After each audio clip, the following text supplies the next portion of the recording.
Subscribe करें और bell दबाएं ताकि कोई खबर रह न जाए।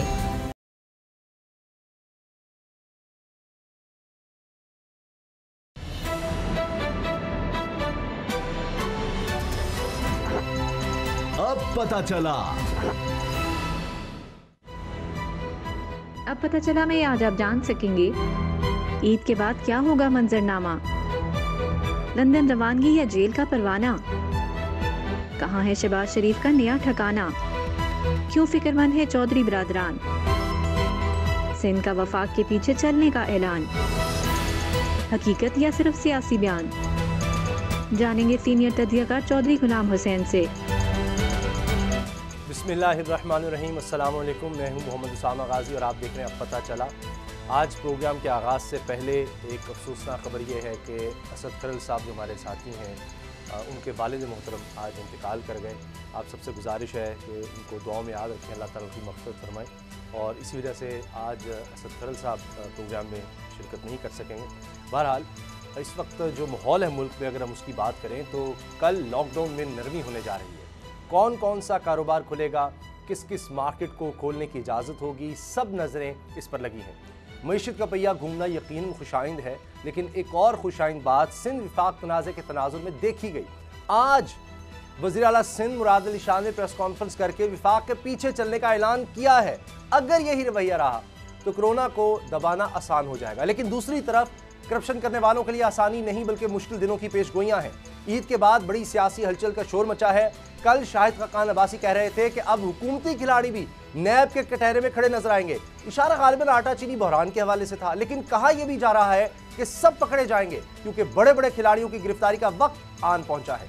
ईद के बाद दमादम मस्त कलंदर होने वाला है, लेकिन कौन रवाना होता है और जेल का परवाना किसे मिलता है, चौधरी बिरादरान की नैब के खिलाफ दरखास्त का क्या बनता है, सबसे बढ़कर वज़ीर आज़म इमरान खान ने 16 वजारतों को नाकिस कारकर्दगी पर रेड लेटर जारी कर दिए हैं।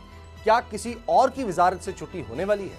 सवालात बहुत हैं, इनके जवाब लेंगे। आज हमारे साथ होंगे सीनियर तज्जियाकार और सहाफ़ी जनाब चौधरी गुलाम हुसैन साहब, उनसे हम बात करेंगे। अभी बाबर डोगर साहब मेरे साथ हैं। बाबर डोगर साहब, ये जो अभी हम बात कर रहे हैं कि आज पहली दफ़ा देखा है कि मुराद अली शाह साहब ने कहा जी हम ये विफाक के पीछे चलेंगे, लेकिन साथ वो फिर भी चार्ट दिखा रहे थे। मैंने पूरी प्रेस कॉन्फ्रेंस देखी है तो उसमें फिर भी वो कह रहे थे मैं यूँ कहता था, ऐसे था, अब नहीं, यानी फिर भी था। और अभी जिस तरह प्रोग्राम से पहले बल्कि अभी टिकर चल रहे हैं, ये देखें ब्रेकिंग, कि जनाब ये टिड्डी दलों के हमले पर इसके रहमो करम पर छोड़ दिया है, बिलावल कह रहे हैं विफाक ने।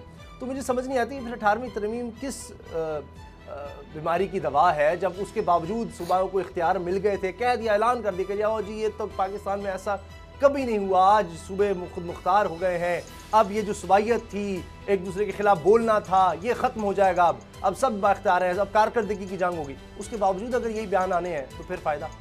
उसामा साहब, असल में जो ये सिंध और वफाक की लड़ाई है ना, ये इसमें सियासत ज़्यादा हो रही है और हकीकत कम है। अभी आपने कहा कि मुराद अली शाह साहब जो है वो ये कह रहे हैं कि जनाब अब हम वफाक के पीछे चलेंगे, जो फैसले होंगे उसको इम्प्लीमेंट करेंगे, और साथ ये भी कह रहे हैं कि कराची में अगर लॉकडाउन फौरी तौर पर खोल दिया गया तो उसका नुकसान बहुत ज़्यादा है। अभी मैं उनके मिनिस्टर को सुन रहा था, इम्तियाज़ शेख साहब को सुन रहा था, वो ये कह रहे थे कि कराची में लॉकडाउन अभी नहीं खोलना चाहिए, हम प्राइम मिनिस्टर से एक दफ़ा फिर इस पर बात करेंगे।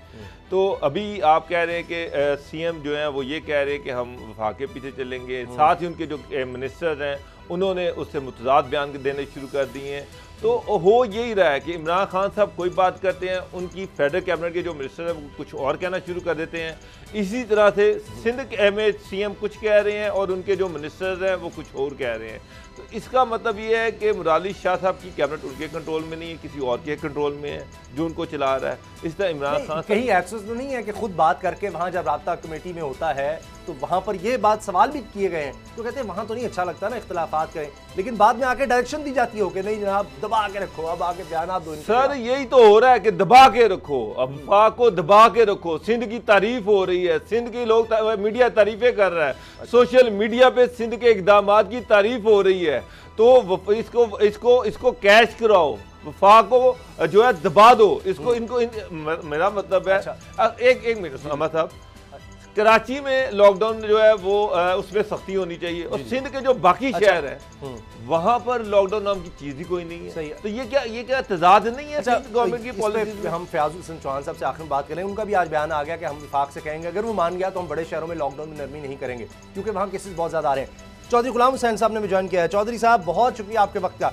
ये क्या वजह है, अभी जब आपसे हम बात कर रहे हैं अभी बयान चलना शुरू हो गए हैं कि जनाब बिलावल भुट्टो जरदारी साहब कह रहे हैं कि टिड्डी दल का हमला हो रहा है सिंध में और विफाक कुछ नहीं कर रहा, हमें इसके रहम करम पर छोड़ दिया है। तो फिर 18वीं तरमीम के जी सूबे बाख्तियार हैं, यही बात हम कोरोना के मसले पर देखते थे। अगर हमने ये देखा कि आज वज़ीर-ए-आला सिंध ने चले काफ़ी अच्छी बात कही कि आज हम मिलकर काम करेंगे, आगे चलेंगे, लेकिन साथ ही बिलावल का फिर ये बयान आ जाता है। सियासत कर रहा है ना, कोरोना की वबा से और उससे यानी मुतासर होने वाले मरीज हों या उनके ख़ानदान हों, या पाकिस्तान में कोरोना की वजह से जो इक़्तिसादी बहरान पैदा हो गया और 2 वक्त की रोटी को मोहताज हो गया गरीब, उसका तो किसी को परवाह नहीं है। पॉइंट स्कोरिंग हो रही है और हमें तो ये भी बताया जा रहा है, माफ़ करना मैं खुल के बात करना चाहता हूँ, कि ये इसकी जो डेथ्स है और इसके जो मरीजों की तादाद है वो या सिंध हो, ये रिपोर्टें आ रही हैं जहाँ 2 हैं उनको 20 बनाया जा रहा है, जो 20 हैं 300 बनाया जा रहा है। तो ये एग्जैजरेट किस लिए हो रहा है? अच्छा सर, एक और गुलाम हुसैन साहब, एक और चीज़ हो रही है। कराची की हद तक तो लॉकडाउन बड़ा सख्त है जी, वहाँ पर कोरोना फैल जाएगा, इसलिए मार्केटों को बंद रखना है, सख्ती करनी है, ट्रांसपोर्ट नहीं खोलनी। बाकी सारा सिंध लाड़काना समेत खुला हुआ है, वहाँ पर कोरोना का कोई डर नहीं है, वहाँ की मार्केटें भी खुली हुई हैं, वहाँ कोई रोकने वाला नहीं है। तो ये सिंध गवर्नमेंट के बयानात में तजादात क्यों है इस तरह के? पुलिस सिंध के क्या हर जगह की तजादात हैं। वो मतलब सिंध वाले तो वैसे ही अपना खुदाई मखलूक समझते हैं, जो कहते जी हमने ये कर दिया, हमने तो इतना, सबसे पहले भाई क्या सबसे ज्यादा तो वहाँ हो रहा है। नहीं, जरा ये जिस तरह आप कह रहे थे ना, आप खुलकर बात करें ना, बताएं सारा कुछ कि ये अब शहबाज शरीफ साहब भी कहने लग गए हैं कि जनाब ये चोरों को पकड़ें, ये हैरानगी से काम नहीं चलेगा, वज़ीर आज़म ऐसे ना करें, ये सारों को पकड़ें, कटहरे में लाएं सारे जो चोर डाकू हैं इनको। तो शहबाज शरीफ साहब भी ये कहने लगे तो चोर डाकू जो है ना, वो मतलब है कि अभी हमने उनकी निशानदेही होनी है चोरों डाकुओं की जो हुई हुई है, करोड़ों अरबों लुट कर लखा गए, उनको तो सबको जमानतें मिल गई हैं। कोई यहाँ मौज मेले कर रहे हैं, कोई दंदनाते फेर रहे हैं, कोई मुल्क से बाहर गए हुए हैं। नहीं, ये अल्लाह की शान है। शहबाज शरीफ साहब कह रहे हैं कि सारों को पकड़ें। मुनाफिकत है, ना आवाम की कोई परवाह है, ना मफादात कौम के महफूज हैं, और आम आदमी जो है वो उसको दरबदर कर दिया हुआ है और ये अपना कोई परवाह ही नहीं है इनको। नहीं, लेकिन देखिए शहबाज शरीफ पर अब ये नहीं फिर कह सकते कि जी वो कहते हैं कि वो करप्ट, वो कहते हैं सारों को पकड़ें, कटहरे में लाएं। वो तो साफ शहबाज शरीफ साहब खुद ये कह रहे हैं। ये तो बड़ी बात है कि शहबाज शरीफ साहब की तरफ से पकड़ें। फिर आप भी जरा साथ उनको निशानदेही करें भाई। अच्छा, क्या मतलब किसको पकड़ना है? सबको पता है, सबको पकड़ा जाता है और सारे जो है वो बड़े बड़े करोड़ों अरबों रुपए फीसें दे के तो अपनी जमानतें लेके बैठ जाते हैं और कानून का मजाक उड़ा रहे हैं। आपके पास तो अंदर की खबर होती है। ये शहबाज शरीफ साहब लंदन से जब वापस आए हैं तो ये किस मार्ग पर आए थे? उसके बाद फिर ये भी कह रहे हैं कि जनाब पिछले इलेक्शन में भी मुझे ऑफर हुई थी, काबीना के नाम तक फाइनल हो गए और उसके बाद चीज़ें बदल गई, अब ये लंदन से आए हैं, अब ये कौन सी डील करने आए हैं? नहीं, वो तो अभी तक अपने लिए मतलब वो कह रहे हैं कि मैं मुस्लिम लीग नून में ऐसा चेहरा हूँ, ऐसी शख्सियत हूँ कि जो यानी काबिल कबूल होना चाहिए फौज को और एस्टेब्लिशमेंट को और सबको। तो लेकिन उसके लिए अब उन्होंने पापड़ तो बड़े बेले हैं, लेकिन वहाँ से कोई उनको कोई खास घास नहीं डाली जाए। अंदर की खबर यह है कि उनको कह दिया गया कि ज़्यादा से ज़्यादा आप अपनी जान बख्शी कराएं, अपना जिम्मेदारी जो है यानी वो कर दें। आपका ना सियासत में ना हुकूमत में आप कोई रोल नजर नहीं। लेकिन मरियम के पास भी तो एक घोड़ा है ना, शाहिद खान अब्बासी साहब, वो भी तो ये कहते हैं कि मैं सबके लिए काबिल कबूल हूँ और मैं सबको साथ लेके चल सकता हूँ। तो शहबाज शरीफ साहब एक फौज को बाहर रखो और फलां को करो, उसका क्या हुआ है? वो बयानिए का की हुआ है? बयानिए का तुसी दसो, वो कह रहे हैं हम कायम है उस पे, एक ही बयानिया है। रास्ता हमारे प्रोग्राम में आए, वो कहते हैं वही बयानिया हमारा। क्या हो गया? वो कहते हैं बयानिया वही है, राना सनाउल्लाह ने कहा हमारे प्रोग्राम में, हमारा बयानिया नवाज शरीफ वाला ही है, सारे उसके पीछे चलते हैं। लेकिन कौन सा यार नवाज शरीफ कहाँ है? आप मुझे बताएं, कितने महीने हो गए मुल्क से बाहर गए हुए, कितने महीने हो गए मरियम की जमानत हुई, एक लफ्ज नहीं कहा। इतनी क्यामत आई हुई है पाकिस्तान में कोरोना की शक्ल में, वो टेडी दिल हमले कर रहे हैं उनकी शक्ल में, और बहुत सारे क्राइसिस आए हुए हैं। LOC पर हिंदुस्तान जो है रोज पाकिस्तानी में बेगनाओं को शहीद कर रहा है, और कश्मीर को उन्होंने मतलब एक दोज़ख में तब्दील किया हुआ है मुसलमानों के लिए और आम शहरियों के लिए। उन पर इनका क्या रोल है सिवाय अपनी लूटमार, और जहां से लूटमार छोड़ी है किसी न किसी चोर दरवाजे से दोबारा बीच में आ जाएं और हमारी गलियां हो जाए सुनिया विच मियां साहबान फिर। लेकिन एक गल हैगी जे कि ऋषि कपूर मरिया दे ओदी बड़ी दुख होया जे मरियम नवाज नूं, बाकी ना कोरोना दा ना LOC दा ना किसी लोगों ने बेचारे ने मरन दा, उस पे उन्होंने अपना ट्वीट कर दिया है कि ना मुझे बड़ा दुख हुआ ऋषि कपूर के मरने। मतलब इसी से तो आपको पता चल जाता है कि ये नहीं, इनको तो मरोड़ उठा हुआ है, मोदी के दोस्ती खत्म हो गई, जनदल को नहीं बुला रहे। इनको असल पाकिस्तान का या मुसलमानों का कोई दर्द है, ये तो दिल्ली में जाके उनको हुर्रियत वालों से मुलाकात तय करके कैंसिल कर दी थी। मेरा ना मुंह खुलवाएं, और कुलभूषण को यानी वो उसको एक लफ्ज नहीं उसके खिलाफ करने को तैयार थे। लेकिन मियां नवाज शरीफ साहब का लंदन में इलाज के बारे में खबरें हैं आपको, क्योंकि कह रहे हैं कि जी उनका होना था इलाज, नहीं कह रहे ऑपरेशन होना था। क्या नाम है, असद खालिद साहब बहुत बड़े हमारे साफी हैं और दोस्त हैं, वो उनसे पूछे, वो बड़े केस लड़ रहे हैं। उसी तरह जाली रिपोर्टों की बुनियाद पर किसी और को भी जनाब उधर उसी रास्ते से मेडिकल ग्राउंड तैयार की जा रही है। अच्छा। कोई हाल नहीं। ये जो सर्विस अस्पताल में अब जो पड़े हुए हैं आप इनकी बात कर रहे हैं? हाँ जी, VIP रूम में मुफ्त का इलाज करवा रहे हैं उधर ही जिधर नवाज शरीफ पड़े हुए थे, उसी कमरे में पड़े हुए हैं। हाँ जी, उन पूछो ना असद खालिद के भी उनकी बनया तेरे केस आ। वो असद खालिद दे वालिद की आज डेथ हो गई है, बेचारा वो घर चला गया है। अच्छा, इन्ना लिल्लाह व इन्ना इलैहि राजिऊन। आज हुई है? हाँ जी, हाँ जी, आज हुई है। वो ननकाने चले गए? हाँ जी, कल सुबह 8 बजे जनाजा जी, कल सुबह 8 बजे। अच्छा, अल्लाह ताला मगफरत करे। ये तो बहुत मुजाहिद आदमी है, अल्लाह हाँ जी, बस सदमा बर्दाश्त करने की काफी दिन तौफीक से दे। परेशान भी थे, हॉस्पिटल में भी थे। उन साहब के भी जाली टेस्टों पे टेस्ट होते जा रहे हैं, रोजाना उनका कोई ना कोई टेस्ट डॉक्टर याद महमूद कर रहा होता है, और जनाब और लगे होते हैं कि पता नहीं उसको क्या बीमारियां, और वो VIP रूम में बिल्कुल सेहतमंद बंदा बैठा हुआ है, कुछ नहीं है उसको। यकीन जाने मैंने सारे टेस्ट में जो 3 मन ब्लड आ रहा है वो उसका क्या करना है सर? मैंने उसका नॉर्मल टेस्ट आ गया है, उसमें भी ब्लड कोई नहीं है जो टेस्ट है। मैंने सारी कॉपियां निकलवाई हैं, बिल्कुल क्लियर है। उसके बाद डॉक्टर याद महमूद आज फिर एक और टेस्ट करवा के ले गया। चाहते हैं कोई ना कोई टेस्ट ऐसा आ जाए जिसमें कोई खराबी हो, लेकिन समझो टेस्ट आ नहीं रहा। के इनके मामला तो हो गए हैं, वो आज़ादी सहाफत पर हमला अब खत्म हो गया, दम तोड़ गया, और इनकी बेल हो रही है मेडिकल ग्राउंड पर, और इनके इश्तिहारात वगैरह भी खुल गए हैं। अच्छा, तो फिर वो जो कहा जाता था कि मैं किसी करप्ट को छोड़ूंगा नहीं, इमरान खान सब तो कहते थे कि माफिया है, बल्कि रियासत मदीना में आप इस तरह हो सकता है कि वो बंदा जिस पे अरबों रुपए के करप्शन के चार्जेस हो, उसको रियासत मदीना खुद ही फैसिलिटेट कर रही हो, बजाय वो जेल में, कैंप जेल में होता, उसको सर्विसेज अस्पताल में डाला हुआ है, और उसके बाद उसको VIP रूम में डाला हुआ है। 5 मिनट भी नहीं वहां रखा। हाँ, वो कह रहे 5 मिनट भी नहीं। हाँ, ये बात सही है, 5 मिनट भी नहीं रखा। और मैं आपको बताता हूँ सामा साहब, वहाँ पर एक जूनियर डॉक्टर इमरान उसको भेज दिया गया, उससे जल्दी रिपोर्ट तैयार करवा ली गई, इमरजेंसी रिपोर्ट के जनाब इसको यूरोप में खून आ रहा है, इसको हार्ट का इशू है, तो इसको फौरी तौर पर इमरजेंसी बुनियाद पर अस्पताल में शिफ्ट किया जाए। अच्छा जी, चौधरी साहब, ये जो बाबर साहब बात कर रहे हैं कि उनको एक लम्हा भी नहीं रहने दिया गया जेल में, और अब वो हॉस्पिटल में, और सबके सामने कि रिपोर्ट्स भी ठीक हैं, तो ये अब मजाक नहीं है, कानून का उड़ाया जाता है। ये वही रिपोर्ट है जो हम बोलते थे कि नवाज शरीफ की जाली है, और वो शहबाज शरीफ 2 कीमे वाले नान लेके गया है और उसने सारे खाए हैं। उस वक्त कोई यानी एक माहौल बनाया हुआ था कि अगर आधे घंटे में नवाज शरीफ को ना रिहा करके बाहर भेजा गया तो उनको पता नहीं क्या हो जाएगा। अब कहाँ है वो लोग? हर एक से एक बढ़कर हमारा तमाशा बनाया हुआ है इस मुल्क का। लेकिन सर, रियासत मदीना में तो ये समझा जा रहा था कि चीजें ठीक हो जाएंगी, जो सब चीज़ा तो वो ये चल रही है भैया, जिस तरह पहले चल रही है आदमी है, ये मैं कहने को बरमला कहूँगा, लेकिन वो इतना काफ़ी नहीं है।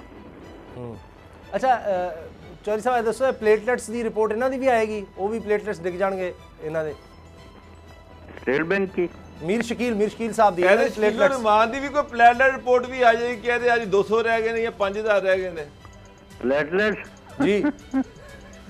नहीं, अब जरूरत नहीं, वो बाकी जो उनको 5-7 बीमारियां कर दी हैं, यूरिन में ब्लड आ रहा है, हार्ट बीट खराब है, फलाना है, धमकाना है, उससे काम चल जाएगा। अच्छा, मियाँ बीवी राजी से की करेगा काजी। तो ये हुकूमत इसका मतलब है फिर साथ तो दे रही है ना। इमरान खान साहब अब उस तरह वो भी थक गए मेरा ख्याल है कार्रवाइयाँ कर करके, वो कहते हैं बच सब नहीं जाना होता है तो कोई पहले ही उनके साथ आप पता करें ना। अच्छा, और ये चौधरी को बुजदार साहब के बारे में क्या कहते जा रहे हैं? बुजदार साहब एक्टिव जा रहे हैं, बिल्कुल ठीक चल रहे हैं क्या? बुजदार साहब ये आप कह रहे हैं? अच्छा नहीं, मैं तो ये सवाल पूछ रहा हूँ कि उनके अंडर तो आता है ना महकमा जेल खाना जात, तो उनकी कारकर्दगी आप कैसी देख रहे हैं? वो कहते हैं जी कोरोना पे बड़ा मैं उस पर नहीं तबसरा कर सकता। अच्छा देख लो फिर तुम खुल के गल नहीं कर रहे। अच्छा सर मैं तो कहना कि मैं नहीं करना चाहता। अच्छा चलो ठीक जी। बाबर साहब मैं बुजदार पे ही सवाल था, मैं तो ये सिर्फ पूछना चाह रहा था कि इमरान खान साहब ने कहा कि KPK में नासिर दुरानी जो मॉडल है, पुलिस मॉडल, वो बेहतरीन है। नासिर दुरानी 3 साल KPK का IG रहा, इंडिपेंडेंट फैसले किए, मर्दे की ट्रांसफर पोस्टिंग की, कोई पॉलिटिकल प्रेशर नहीं था। 5 साल नासिर दुरानी का चूरन बेचा गया, ये देखे KPK की पुलिस ठीक हो गई। पंजाब में आते सारी 6 IG बदल लिए, और अभी भी जनाब वो अभी वाले का भी ऐसे ही है कि आज गया कल गया। तो सर ये KPK का मॉडल पंजाब में कामयाब क्यों नहीं हो रहा? क्यों नहीं हो रहा? डॉक्टर साहब आप इतने गहरी नजर रखते हैं ब्यूरोक्रेसी पर, और सियासी भी आप अच्छा, और ये असामा साहब भी मुझे सवाल का जवाब दे कि आजम सुलेमान जैसा एडमिनिस्ट्रेटर और ऑनेस्ट ब्यूरोक्रेट आया पहले? इसमें कोई शक नहीं है कि वो बेहतरीन और रात के अंधेरे में साजिश करके उसको बाहर फेंका है, किसी ने पूछा? बिल्कुल ठीक। तो रिजल्ट किसने आने हैं? रिजल्ट की तो चौधरी साहब अब ये है कि 16 मिनिस्ट्रीज को रेड लेटर लिख दिया गया। आज वो कह रहे हैं 1 अरब रुपया लगा दिया एक्सपो सेंटर पर, और वहाँ जो यानी वो नहीं है स्वीपर वगैरह, उनको किटें पहना के तो मरीजों का इलाज हो रहा था।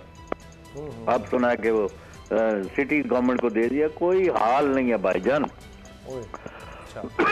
लेकिन ये जो अब खबर आई है कि 16 मिनिस्ट्रीज को इमरान खान साहब ने रेड लेटर लिख दिया है। अब ये रेड लेटर है कि जी ये लास्ट वार्निंग एक तरह से कि जी सीधे हो जाओ वरना डंडा पड़ेगा। चलो तो ये 16 मिनिस्ट्रियां कराओ सीधे, मेरे हाथ खड़े ने। अच्छा वैसे ये पिछले साल जो है ना, पिछले साल भी कोई 22 मिनिस्ट्रियों को रेड लेटर जारी किया गया। काबीना में तब्दीलियां भी हैं। क्या काबीना में? मुझे एक बात भी गई है, उससे पहले खुसरो बख्तियार की चेंज हुई है, हमाद अजहर की चेंज हुई है। थोड़ा मुझे एक बात बताएं। अच्छा मुझे एक बात बताएं कि एक जो मिनिस्टर है वो कॉमर्स में ठीक नहीं है, तो वो ऑयल OGDC में कैसे ठीक हो जाएगा? वो जो है वजारत सेहत में कैसे ठीक हो जाएगा? फवाद चौधरी देखिए तो जिस तरह के बयान कोई एक्शन ले। फवाद चौधरी जिस तरह के बयान दे रहे थे वो जाकर वो साइंस एंड टेक्नोलॉजी में लगा दिया, तो क्या इससे क्या तब्दीली आई? चौधरी साहब आप क्या कहते हैं? ये रेड लेटर जारी हो गए हैं, अब उनको कहा गया है, टास्क भी दिया गया है कि भाई ये काम सही करो। पहले इमरान खान साहब ने कहा जी ये तो जाकर रेस्टोरेंटों में और मार्केटों में जाकर काबीना के कान बैठे रहते हैं, काम नहीं करते। तो ये आपको लगता है अब कोई और भी तब्दीलियां होने लगी हैं काबीना में? वो आती जाएंगी, लेकिन मतलब हमें तो एक ही असूल है जी, अगर तो इनकी जिंदगी आम इंसान की जिंदगी में कोई बेहतरी आ जाएगी तो हम सलाम पेश करेंगे खान साहब को। अगर आम ये लूट मार करने वाले चोर डाकू पकड़े जाएंगे या पहले वाले या मौजूदा वाले, तो हम फिर भी सलाम पेश करेंगे। अगर ये दोनों चीजें नहीं है तो फिर हमारा तो कोई रिश्तेदारी नहीं किसी से। बिल्कुल सही बात की आपने। लेकिन पावर सेक्टर का मैंने सुना है कि जी वो कोई किसी मुल्क का फोन आ गया कि इनको फोन आ गया लो पावर सेक्टर वाले सर वो फाइल ही नहीं निकल। खांसी खराब है, फिर किसी वक्त इंशाल्लाह बैठांगे। अच्छा अगर इजाजत हो मेरी माजर कबूल अच्छा कर नहीं लो। तो ਅਸੀਂ ਬ੍ਰੇਕ ਲੈ ਲੈਣੇ ਤੇ ब्रेक के बाद ਤੁਹਾਡੇ ਨਾਲ दोबारा रब्ता करने दी ब्रेक ले रहे हैं जी हम और ब्रेक के बाद बात करेंगे ये जो 16 मिनिस्ट्रीज़ हैं इनको रेड लेटर जारी हो गए हैं, क्या कोई और तब्दीलियाँ होने वाली हैं काबीना में, क्या होने जा रहा है। और आखिर में फयाजुल हसन चौहान साहब से भी बात करेंगे। उन्होंने आज कह दिया है कि जी विफाक को हम कह रहे हैं कि बड़े शहरों का लॉकडाउन ना ख़त्म किया जाए। अब ये क्या सूरत हाल है कि एक फ़ैसला वहाँ पर हो गया, तब वज़ीर आला से बात नहीं हुई थी और उसके बाद बाकायदा ऐलान किया गया था। ब्रेक के बाद बात करेंगे।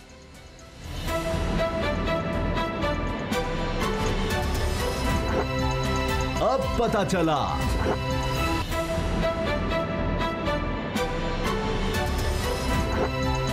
अब पता चला। ब्रेक के बाद खुशामदीद। ब्रेक में ही बाबर डोगर साहब से बात हो रही थी। बाबर साहब कोई ख़ास खबर आई है आपके पास? नहीं सर, ख़ास खबर तो नहीं है। मतलब मैं हैरान हूँ कि किस तरह से हमारी यहाँ पर डिस्ट्रिक्ट एडमिनिस्ट्रेशन जो है वो मनमानियाँ करती है और उसके सामने प्रोविंशियल गवर्नमेंट और फेडरल गवर्नमेंट जो है वो बेबस है। यहाँ तो हमारे डीसी इतने स्ट्रॉन्ग हैं कि वो गवर्नमेंट से भी ज़्यादा स्ट्रॉन्ग है। मैं आपको रिसेंटली मिसाल देता हूँ कि OGDCL जो है वो चकवाल में राजियान के मुकाम पर वो वहाँ पर उन्होंने अपनी रिग्स लगाई हुई हैं और वहाँ पर वो ऑयल तलाश कर रहे हैं, तेल तलाश कर रहे हैं और वहाँ पर उनका फील्ड में काम चल रहा है। वहाँ पर डिप्टी कमिश्नर जो है वो बड़े बाअसर हैं, तगड़े हैं। उन्होंने वो जो रिग्स थी उनके साथ कोई इशू हो गया किसी चीज़ पे उनका और OGDCL का इशू हो गया। अच्छा। बाद में OGDCL ने खुद अपने वहाँ पे जो उनके एम्प्लॉय थे उन्होंने कोरोना टेस्ट करवाए। 3 बंदों को कोरोना टेस्ट पॉजिटिव आ गया। अब उनका एक अपना SOP है कि जिसका कोरोना टेस्ट पॉजिटिव आता है वो उसको उन्होंने अपना एक क्वारंटाइन बनाया हुआ है इस्लामाबाद में। वो उसको फौरी तौर पर वहाँ पर शिफ्ट करते हैं और वहाँ पर उसको क्वारंटाइन करवा दिया जाता है। लेकिन जब DC साहब को पता चला, वो अपनी टीम वहाँ पर लेके पहुँच गए। उन्होंने वहाँ पर वो काम रुकवा दिया, ताले लगवा दिए। वो वैन जो वहाँ से एम्बुलेंस जो उनके 3 बंदों को लेने आई थी उसको भी नहीं अंदर जाने दिया, उसको वापस भिजवा दिया। और उन्होंने कहा ये 100 बंदे जो है 100 बंदे काम, इनमें से कोई बाहर नहीं आएगा। 3 दिन हो गए हैं। OGDCL का जो कि फेडरल डिपार्टमेंट है, सबसे ज़्यादा कमाने वाला वो महकमा है, उसके जो एम्प्लॉयज़ हैं वो वहाँ पर महसूर हुए हैं उसके अंदर, जहाँ पे कोरोना के भी 3-4 पेशेंट्स हैं। DC साहब ने बाहर पुलिस बिठवा दी है। वहाँ जो स्टेशन मैनेजर था OGDCL का, जो ग्रेड 20 का अफसर है, उसके खिलाफ पर्चा दे दिया है, उसको बंद करवा दिया है और वहाँ पर पूरी उनकी फरोनियत कायम है। कि वो अपने पीछे हटने को तैयार नहीं है। मैं हैरान हूँ कि OGDCL ने फेडरल गवर्नमेंट को कांटेक्ट किया।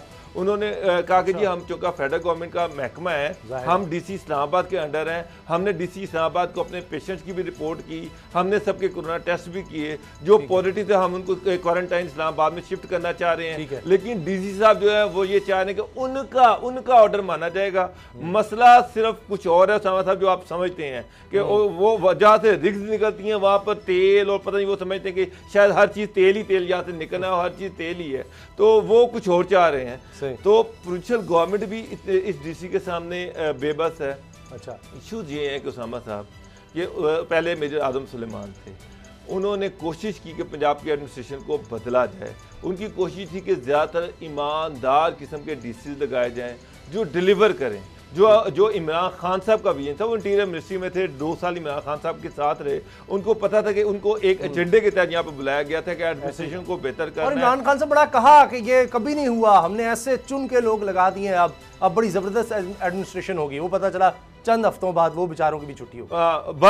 सर उन्होंने यहाँ पर चेंज लानी चाहिए। उन्होंने DCs लगाए, अच्छे ऑफिसर्स लगाए जो कि प्रोविंशियल पॉलिटिकल जो हायरार्की थी हमारी, सियासी मुदाखलत नहीं कर रहे थे ना, सिफारिशी और कोई जी हमारा बंदा है, कोई जात पात का है, हमारे लिए कमाएगा हमें भी देगा, उस तरह के बंदे नहीं लगा रहे। को चाहिए कि पटवारी मेरी मर्जी का हो, SHO मेरी मर्जी का हो, तो मेरी होगा जब इलाके का DPO होगा, लोग DC के पास ना जाएं, लोग DC मेरे डेरे में बैठे या लोग मेरे डेरे पे आए, मैं DC को फोन करूं। ऐसे ही ये वो कल्चर था। लेकिन ये तो बात तय हो गई थी, चौधरी बिरादरान के भी तराजा दूर कर दिए थे, कमेटी बना दी थी, वो जहांगीर सब आगे गए थे कि जो जायज काम होगा, जो होगा उसको सुना जाएगा, देखा जाएगा। ये तय हुआ था, उसके बावजूद नहीं बात बन सकी। गुजार साहब ने कह दिया मसला ये है कि यहाँ पर कोई तगड़ा अफसर नहीं चल सकता इस माहौल में, कोई ध्यानदार। तो फिर ये रेड लेटर क्यों जारी कर दिए हैं इमरान खान साहब ने? 16 मिनिस्ट्रियों को कर दिया है, वजारतों की कारकर्दगी का पूछ रहे हैं। अभी ये खबर आ गई है कि 20 साल के बाद रिटायर कर दिया जाएगा बड़े बड़े आला अफसरान को, जो जो कोताही बरतेंगे या जो म्यार पर पूरा नहीं उतर रहे। नवाज शरीफ ने भी कोशिश की थी, नहीं कर सके। इमरान खान कह रहे हैं कि जी मैं करके दिखाऊंगा। फाइनल कर लिया गया, लिस्टें मंगवा ली गई हैं, एक कमीशन बनेगा कि जो भी ब्यूरोक्रेट अफसर अच्छा काम नहीं कर रहा या जिसने कोई कोताही की है या उसकी रिपोर्ट अच्छी नहीं गई, वो ACR वगैरह सारा कुछ, तो उसको 20 साल के बाद जबरी रिटायर कर दिया जाएगा। ये तो एक तरफ वो ये कहते हैं, आप जैसे लोगों को शिकवा होता है कि जनाब काम नहीं हो रहा। पिछले साल 21 रेड लेटर 21 महकमों को जारी किए गए थे। मुझे बताएं वो 21 मिनिस्टर चेंज हुए, वो 21 सेक्रेटरी शायद उन्होंने कारकर्दगी कोई बेहतर कर दी। अब कहा यह जा रहा है कि तो ये भी बेहतर कर लेंगे, ये भी बेहतर कर लेंगे। रेड लेटर आया है, उसके बाद ये बेहतर कर लेंगे। अब मुझे क्या पता, 21 दिन की मोहलत है। खाली असामियों का डाटा देना है उन्होंने, और कि जी कहाँ का खाली असामी है, उसके कवायद ज़वाबित बनाने का हुक्म है कि इनको कैसे पुर करना है। फिर ये कि तरक्की के मामलात निपटाओ, और ये वज़ीर-ए-आज़म जो डिलीवरी यूनिट है उसको इन्होंने रिपोर्ट करनी है, वरना इनकी भी कारकर्दगी उसके मुताबिक जांची जाएगी। तो ये वज़ीर-ए-आज़म ने एक बनाया भी है डिलीवरी यूनिट, ये वफाकी काबीना में, जो बड़ा अहम है, बहुत अहम है जी। डिलीवरी यूनिट बहुत अहम है, इतना अहम है कि मैंने अभी आपको बताया कि एक DC एक फेडरल महकमे के 100 बंदों को मसूल कर लेता है, ये रुमाल बना लेता है। वहां पर जहाँ पर अरबों रुपए की इन्वेस्टमेंट हुई है, उस सारे ऑयल फील्ड को बंद कर देता है, और फेडरल और प्रोविंशियल गवर्नमेंट उसके सामने बेबस है, एक DC के सामने बेबस है। तो ये तो परफॉर्मेंस है। आपको पता है जुल्फी बुखारी के फोन पर क्या कुछ हो सकता है, तो अगर ये भी फोन कर देना OGDCL के लोग या डिलीवरी यूनिट को या वज़ीर-ए-आज़म वो 3 दिन से भागते फिर रहे हैं, उन्होंने पर्चे दर्ज कर दिए, उनके बंदे ग्रेड 20 के बंदे अरेस्ट कर लिए, और जनाब ये सारे लोग उसके सामने बेबस खड़े हुए हैं। कोई उससे ये पूछने को तैयार नहीं है कि जनाब ये आप कर क्या रहे हैं। उसामा साहब, मैं एक बात बताता हूँ, एक मेरी बात सुने। मीर शकील रहमान साहब ये सर्विसेज हॉस्पिटल में VVIP रूम में पिछले 10 दिन से बैठे हुए हैं, कोई बीमारी नहीं है, सारे टेस्ट हो गए, बार बार टेस्ट हो गए, गवर्नमेंट का लाखों रुपया लग गया, इस पे लाखों रुपया लग गया। और जनाब आप यकीन जाने कि डॉक्टर्स, बेतहाशा डॉक्टर कोरोना के पेशेंट हैं, उनको बेचारों को कमरे नहीं मिल रहे। और यहाँ पर एक बंदे को आपने, एक तंदुरुस्त हटे कटे बंदे को VVIP रूम में बैठाया। आज गवर्नर पंजाब से पूछा कि गवर्नर साहब, डॉक्टर यास्मीन राशि से पूछा गया तो उन्होंने कहा जी कि गवर्नर साहब के फोन पे उसको VVIP रूम में रखा गया। महमूद अय्याज साहब जो प्रिंसिपल है सिंध से, उनसे पूछा गया तो उन्होंने कहा जी गवर्नर साहब का फोन आया था। जो उनके डॉक्टर इफ्तिखार MS है, उनसे पूछा गया, उन्होंने कहा जी गवर्नर साहब का फोन आया था, उनके कहने पर हमने इनको VVIP रूम में रखा है, क्योंकि VVIP रूम जो है वो है ही गवर्नर के अंदर। आज गवर्नर साहब से कहा कि जी वो मीर शकील रहमान के हवाले से आपका बाबा नाम आ रहा है, तो इस पर आप क्या कहते हैं। गवर्नर साहब ने ये सवाल सुना, गुस्से से रिपोर्टर को घूरा और तेजी से स्पीड से भागे और जाके अपनी गाड़ी में बैठे वहां से चले गए। सर वो बाहर तक ताल्लुकात होंगे ना, हर तरफ से ताल्लुक कोई ना कोई तो फिर सर है ना बात। इसका मतलब उन्होंने डिनाई नहीं किया। सर उन्होंने डिनाई नहीं किया। जब उनसे पूछा गया कि जनाब आप पर इल्जामात हैं, उन्होंने इल्जामात को डिनाई नहीं किया, लेकिन उन्होंने जवाब देना भी मुनासिब नहीं समझा। क्या जवाब देते, मेरे हाथ उनके पास जवाब था ही कोई नहीं। ये कोटा बनाया हुआ है कि फिर ये जो पता नहीं 5000 से ज़्यादा सीरियस पेशेंट इस वक्त पंजाब की जेलों में हैं, तो वो मेरा ख्याल है उनको गवर्नर साहब से रब्ता करना चाहिए या वज़ार साहब से रब्ता करना चाहिए, और उनको कहना चाहिए उनको भी ये ट्रीटमेंट दिया जाए। वो इंसान नहीं है। एक तरफ देखें, शकील रहमान VVIP रूम में AC के कमरे में बैठा हुआ है, 3 टाइम का घर से खाना आ रहा है, बेहतरीन VVIP प्रोटोकॉल लगे हुए हैं। दूसरी तरफ वो जियो जंग के बाद जनाब वो भूख हड़ताली कैंप और वो उन्होंने अपना अशर किया हुआ है कि आज 50 दिन हो गए हैं कैद में, आज 55 दिन हो गए हैं कैद में। ओ भाई जाके चेक तो कर लो VVIP रूम में कि वो कौन सी कैद है, वो तो वहाँ पे मजे ले रहा है, और रियासत मदीना जो है वो खामोशी और बेबसी की तस्वीर बनी हुई है, और वो देख रही है, फैसिलिटेट कर रही है, और जंग और जियो जो है वो गवर्नमेंट को भी लताड़ रहा है, साथ उसकी एक कहानी भी सुना रहा है, और वो जनाब साहब जो है वो मजे कर रहे हैं। लेटर जारी किए जाते हैं, रेड लेटर, ये मजाक नहीं है। फिर जब आपने नैब जैसे इदारे का इस तरह मजाक उड़ाना है, जब आपने अदालतों के फैसलों का इस तरह से मजाक उड़ाना है, जब आपने अपने इदारों का, जेल खाना जात के इदारे का, आपने पूरी गवर्नमेंट का इस तरह मजाक उड़ाना है, पैगाम क्या जाता है? पैगाम ये जाता है किसी भी शख्स को, किसी भी आम आदमी को कि भाई आप आम बंदे से बात कर रहे हो, कहेगा जी तगड़ा आदमी है ना, ताकतवर आदमी है, कोई मसला ही नहीं है। आप यहाँ पर यही कहेंगे वो जी वकील बड़ा कर लो जी, वो थानेदार को जी पैसे दे दो, आप फलाने को MN MP के पास चले, आपके ताल्लुकात गवर्नमेंट में होने चाहिए, आपके जनाब इतने लेवल पर हो, आप जो मर्जी करते रहे इस मुल्क में, कुछ नहीं आपका। आपके पास पैसा होना चाहिए। वैसे कैसी बात है इमरान खान साहब खुद कहा करते थे, मीडिया फिरौन, मैंने नहीं ये नाम रखा, ये आपने नाम नहीं रखा, ये इमरान खान साहब ने नाम रखा था। तकरीरों में कहते थे मैं आऊंगा तो मैं नहीं छोड़ूंगा, और कहते थे कि तुम जितने ताकतवर हो मैं आगे तुमसे हिसाब लूंगा। बायकॉट किया, बड़े बड़े अरसा बायकॉट किया और खान साहब के खिलाफ जितनी कैंपेन जंग जियो ने चलाई किसी और ने नहीं चलाई, आज तक वो इसमें कायम है। अब आप अंदाजा लगाएंगे वही खान साहब, उन्हीं की रियासत मदीना, उनकी सूबाई गवर्नमेंट, उनकी फेडरल गवर्नमेंट, उनके गवर्नर, उनके वजीर आला, उनके हेल्थ मिनिस्टर, उनके प्रिजन मिनिस्टर, उनके लॉ मिनिस्टर सारे इस सवाल का जवाब देने से गुरेजा कर रहे हैं और सामने नहीं आ रहे कि जनाब आपने इनको किस बुनियाद पर कैंप जेल से सर्विसेज अस्पताल के वीवीआईपी रूम में रखा। सर वो यू टर्न तो कोई बंदा, आज 10 दिन हो गए, कोई बंदा हमें कोई जस्टिफिकेशन लॉ की नहीं है सर, सिवाय इसके कि यू टर्न अच्छे होते हैं और दाग भी अच्छे होते हैं। तो आपके दामन पे जितने मर्जी दाग ला जाएं, आपके पास दौलत, पैसा, ताकत होनी चाहिए, तो वो धुल जाते हैं। तो सर फिर यही हालात जो है वो प्रोविंशियल गवर्नमेंट के भी हैं। अगर आप वो कहते हैं कि जहाँ पे इसका मतलब है आटा चीनी रिपोर्ट भी कोई नहीं आनी, फिर तो यही है ना, जब यहाँ ताकतवर अभी भी आप उम्मीद रख कर बैठे हुए हैं तो आटा चीनी रिपोर्ट का साहब आप भी बड़े मासूम आदमी हैं। मैंने कहा शायद अभी भी अगर सर आनी होती ना तो 25 अप्रैल की रिपोर्ट प्राइम मिनिस्टर की टेबल पे होती, उसको जो डिले किया गया कंफर्म करो कोई नहीं आनी। मकसद ये है कि उसकी रिपोर्ट नहीं आनी। वो जो पावर की रिपोर्ट थी ना कि किस तरह ये वो गोल हो गई, वो तो मैं कंफर्म गोल हो गई, वो अरबों रुपए की रिपोर्ट, अरबों रुपए का टीका, वो आपको और 2 महीने के बाद होगा कि ऐसी कोई रिपोर्ट थी ही नहीं, ऐसी कोई इंक्वायरी हुई नहीं। एक आखिरी रह गई है कर्जा रिपोर्ट, उसका भी फिर इसी तरह ही बनेगा। ब्रेक का मुझे क्या है कर्जा रिपोर्ट, वो पेश हुई नहीं अभी तक कुछ नहीं हुआ। चले ये बहुत बड़ा सवाल है। अगर है ना मुझे ब्रेक ले लेते हैं, ब्रेक के बाद कोशिश करेंगे फयाजुल हसन चौहान साहब से भी सवाल करें कि ये क्या चक्कर है, वहां आप डिसाइड करते हैं उसके बाद कहते हैं जी कुछ शहर हम बंद रखेंगे। ब्रेक के बाद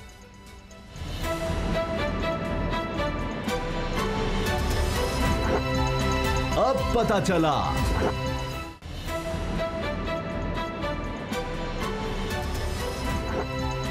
अब पता चला। ब्रेक से पहले जिस तरह मैंने अर्ज किया था, फयाजुल हसन चौहान वज़ीर इत्तलात पंजाब हमारे साथ हैं, उनसे बात करते हैं। फयाजुल हसन चौहान साहब, अभी प्रोग्राम के शुरू में ही हम देख रहे थे, हमने बात भी की कि बिलावल भुट्टो जरदारी साहब ने एक दफ़ा फिर ये मामला उठा दिया है कि टिड्डी दल के हमले हो रहे हैं सिंध में और ये बहुत बड़ा मसला हो सकता है, एक और बर्बादी आ सकती है खुदा न खास्ता मुल्क में। और फिर विफाकी हुकूमत, तहरीक इंसाफ की हुकूमत फिर मदद नहीं कर रही और बिल्कुल इस तरफ ध्यान नहीं दे रही, वो जहाज़ भी कम दिए गए हैं, कोई वहाँ सपोर्ट नहीं किया जा रहा। तो ये बात आ रही है। आज अभी हम खुश थे कि जनाब वज़ीर आला सिंध ने बड़ी अच्छी स्टेटमेंट दिया है कि हम मिलकर चलेंगे, वरना पहले उनको इतराज़ात होते थे। यहाँ तक वज़ीर आला सिंध कह चुके हैं, उनकी ऑन रिकॉर्ड ये स्टेटमेंट है कि फंड्स भी नहीं दिए जाते हमें, यानी 75 अरब रुपये का ओवरड्राफ्ट पंजाब को तो मिल सकता है और सिंध के पास इस वक्त, सिंध हुकूमत के पास तनख्वाहें देने के पैसे नहीं हैं। तो फिर ये जब सिंध की बारी आती है तभी ये क्यों इशू बना लिया जाता है, वहाँ नहीं विफाक फंड जारी करता? नहीं सर, ऐसी कोई चीज़ नहीं है। सिंध के पास अच्छा खासा पैसा मौजूद है और पंजाब के हवाले से भी कोई ऐसी फैसिलिटेशन जो है वो वफाक की तरफ से भी नहीं की गई। आप बताएं कि अभी जो एहसास कैश प्रोग्राम है सबसे ज़्यादा सिंध के अंदर तकसीम किया गया है, सबसे ज़्यादा।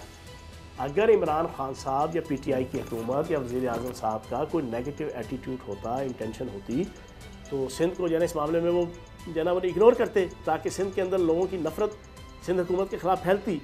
लेकिन मैं वज़ीर आज़म पाकिस्तान इमरान खान साहब को और वफाकी हुकूमत और पीटीआई की हुकूमत को ख़राज तहसीन पेश करूँगा कि एहसास कैश प्रोग्राम, एहसास कफ़ालत प्रोग्राम, एहसास के जितने प्रोग्राम हैं बिल्कुल न्यूट्रल होके और इम्पार्शल होके तमाम सूबों के अंदर जो है वो जनाब गैर सियासी बुनियादों। फयासा मेरी बात सुने, हमारे ये एक चीज़ को रो रहे हैं कि जी कराची में बड़ा फैलाव है, सिंध गवर्नमेंट कहती है वो तो मान रही कि कराची में कोरोना का बड़ा फैलाव है और बड़ी तेज़ी से फैल रहा है, लेकिन पंजाब गवर्नमेंट भी तो पहले ये बताया कि पंजाब में इस वक्त कोरोना का फैलाव क्या है, किस कदर है। अब मसला ये है कि एक तरफ हम ये देख रहे हैं कि जनाब ये भी इल्ज़ामात लग रहे हैं कि जनाब पंजाब में जो किट्स हैं वो पंजाब में टेस्ट ही कम हो रहे हैं, किट्स ही कम है।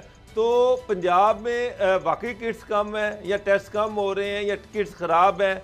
पंजाब में कोरोना का कितना फैलाव है और आप इसको रोकने के लिए आपकी गवर्नमेंट क्या कर रही है, आप क्या कर रहे हैं? सिंध तो जो कर रहा है, आप पंजाब की बात करें। तो ये अपने जहन में रखना है कि पंजाब के अंदर टेस्ट जो है वो सबसे ज़्यादा तकरीबन 1,10,000 1,15,000 के करीब टेस्ट, सबसे ज़्यादा टेस्ट पंजाब के अंदर हुए हैं। और हो रहे हैं। डेली की कैपेसिटी भी इस वक्त जना 5 से 6 हज़ार की पंजाब के अंदर है, जो सबसे ज़्यादा है तमाम सूबों से। अमवात जो है वो पंजाब के अंदर सिंध से कम है। मरीज़ जो है पंजाब के अंदर सिंध और KPK से कम है। प्रिवेंटिव मेजर्स के हवाले से 16 अरब के राउंड अबाउट का हम पैसा लगा चुके हैं। और इसके अलावा जो है ना अभी हमारा तीसरा फेज़ शुरू हो रहा है इंसाफ इमदाद प्रोग्राम, जिसके तहत जो है वो प्योर पंजाब जो है वो 3,000 रुपये, जो पहले 12,000 और बाकी चीज़ें मिलती रहीं वफाक की तरफ से, ये 3,000 रुपये जो है वो गरीब घरों को जो है वो अफराद को मिल रहा है। तो पंजाब अल्लाह पाक के करम से वज़ीर आला पंजाब सरदार उस्मान बुज़दार साहब की क़यादत में 4 जनवरी इस साल की और ख़ुसूसन 15 जनवरी जब कैबिनेट कमेटी बराए इंसदादे कोरोना वायरस बनी पंजाब के अंदर, उस वक्त से लेकर अब तक वज़ीर आला पंजाब सरदार उस्मान बुज़दार साहब नंबर 1 वज़ीर आला। लेकिन फ़याज़ुल हसन चौहान साहब, ये बात आती है, एक तो वो टेस्ट किट्स की बात थी कि जी वो गैर मयारी थी इसलिए आपको वापस की गई या विफाक में भेजी गई, और वो पंजाब यूज़ कर रहा है, इसलिए वो गैर मयारी हैं, इसलिए टेस्टिंग में सही तादाद पंजाब में सामने आ ही नहीं रही। और ये वजह है कि पंजाब में कम कई दफ़ा हमें मरीज़ नज़र आते हैं, अभी तो एकदम ज़्यादा हुए हैं, लेकिन जो सिंध से आप कंपैरिजन कर रहे हैं उसकी वजह यह है कि वो टेस्ट ज़्यादा कर रहे हैं पंजाब से। लोग कहते हैं आज ना जाने आंगन टेढ़ा a bad man cross with its tool. और तीसरा कहते हैं जेब में नहीं है ढेला, देखने चले हैं मेला। अब अपनी जेब में कोई ढेला नहीं, दूसरों को कहते हैं और मेला देखें जाके। सर मैं बता रहा हूँ, पिछले 4 दिन की मैंने आपके सामने रख दी है कि रोज़ाना 4,000, फिर 5,000, फिर 5,500 इस वक्त, और हम 10,000 की कैपेसिटी तक अगले 1-1.5 हफ्ते तक इंशाल्लाह पहुँच जाएंगे। सिर्फ 1 दिन या 2 दिन आए थे बीच में, आज से कोई 8-9 दिन पहले, जिसमें थोड़ा सा गैप आया था और 1,000-1,500 के ऊपर टेस्ट चला गया था, और उसके बाद मुसलसल टेस्ट इंक्रीज़ हो रहा है। और मैंने फिगर आपके सामने रख दी है, आप सिंध वालों को पूछ लें, आप अपना ऑफिशियल फिगर बता दें। अमवात हमारी कम है, मरीज़ हमारे कम है, तो इंशाल्लाह बेगम रहे। वज़ीर पंजाब से बहुत शुक्रिया फ़याज़ुल वज़ीर इत्तलात पंजाब, आपने वक्त दिया। बाबर डोगर साहब, प्रोग्राम में सिर्फ 1-2 मिनट रह गए और मैं चाह रहा हूँ जो ब्रेकिंग न्यूज़ आ रही है आप भी देख रहे होंगे कि आर्मी चीफ से ज़ल्मे खलीलज़ाद की मुलाकात हुई है, और ये अफ़गानिस्तान के मुल्क पर ख़ुसूसी एलची हैं अमेरिका के। अब उसमें आप ये देखें कि जो कश्मीर की सूरत हाल है वो भी बड़ी अहम है कि अब एक तरफ ये अफ़गानिस्तान से भागना चाह रहा है अमेरिका किसी न किसी सूरत, क्योंकि ट्रंप वरना इलेक्शन नहीं जीत सकते, बहुत मुश्किल है उसके लिए इलेक्शन जीतना, और इस साल के आखिर में इलेक्शन होने हैं, और कोरोना की वजह से जो वहाँ पर हलाकतें हुई हैं और जितनी वहाँ पर तबाही आई है माशी तौर पर भी, उससे वो हिला हुआ है ट्रंप। और ट्रंप चाहते हैं कि जनाब कि जी ये मैं ये कम अज़ कम दिखा सकूँ कि अफ़गानिस्तान से देखिए हम फ़ौजों को वापस बुला लिया है।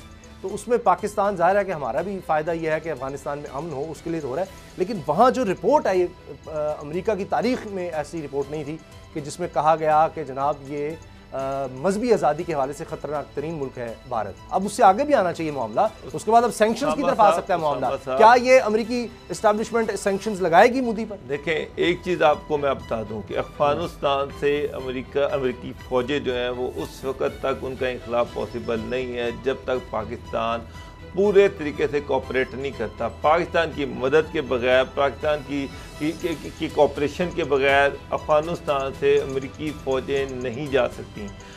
मैं आपको बताऊं कि अमेरिकी फ़ौजें वाशिंगटन तक पहुंचेंगी नहीं, और तालिबान जो है वो काबुल समेत पूरे अफ़गानिस्तान पे कब्जा बिल्कुल 100% मैं आपको ये लिख के दे देता हूँ। और अमेरिका अगर वहाँ पर बैलेंस चाहता है, वहाँ ये चाहता है कि तालिबान उनके साथ कोऑपरेट भी करें, वहाँ से इंखिलाफ भी हो जाए, और ये जो सेटअप है ये भी चलता रहे, और ये सारे में पाकिस्तान अपना रोल भी प्ले करे, तो ये इस तरह की खाली जो रिपोर्ट्स जो है ना वो हमारे किसी काम की नहीं। कि वो ये कह देना खाली ये एक कागज़ पे लिख के दे देना, ये जुबानी कह देना कि जी इंडिया जो है वो माइनॉरिटी के साथ बड़ा जुल्म कर रहा है। चीन बुलाता है इजलास, लेकिन वहाँ पर बाकी पिछली बार शायद फ्रांस ने जो है ना 2 नंबरी की थी, अमेरिका फिर वही डिप्लोमेसी दिखाया जाता है। सर डिप्लोमेसी नहीं चलेगी, मसला ये है कि या तो फिर आप तो इंडिया पे सैंक्शंस लगाएं, कश्मीर के इशू पर इंडिया से वजाहत तलब करें, इंडिया को कटहरे में लेके आए। खाली ये रिपोर्टर ये सिर्फ वक्त का ज़िया, इसके अलावा कुछ नहीं। वो वहाँ पर निहत्ते कश्मीरी बेचारे शहादतें दे रहे हैं। प्रोग्राम देखने का बहुत बहुत शुक्रिया, दुआ में याद रखिएगा, इजाज़त दीजिए, अल्लाह हाफ़िज़।